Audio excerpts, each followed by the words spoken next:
ഏഴാമത് UAE മലങ്കര സംഗമം ഭക്തിനിർഭരമായ ചടങ്ങുകളോടെ Dubai ജബലാനിയിൽ നടന്നു. നൂറുകണക്കിന് വിശ്വാസികൾ സംഗമത്തിൽ പങ്കെടുത്തു.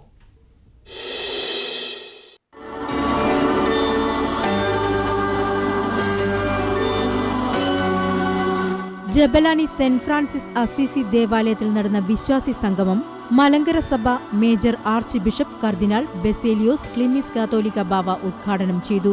ജീവിക്കുന്ന സാഹചര്യങ്ങളിൽ വിശ്വാസത്തിന് സാക്ഷ്യം വഹിക്കാൻ കാതോലിക്ക ബാവ പ്രവാസികളെ ആഹ്വാനം ചെയ്തു.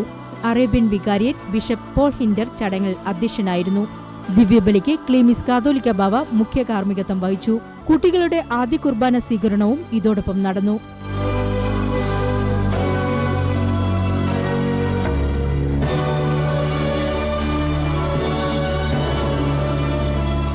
Malankara community chaplain Father Mathew കണ്ടത്തിലിന്റെ നേതൃത്വത്തിലായിരുന്നു ചടങ്ങുകൾ. UAEയിലെത്തിയ കാതോലിക്ക ബാവയ്ക്ക് നേരത്തെ ഹൃദ്യമായ വരവേൽപ്പ് നൽകി. വിവിധ ദേവാലയങ്ങളിൽ ബാവ സന്ദർശനം നടത്തി. ജീവൻ ന്യൂസ്, ദുബായ്.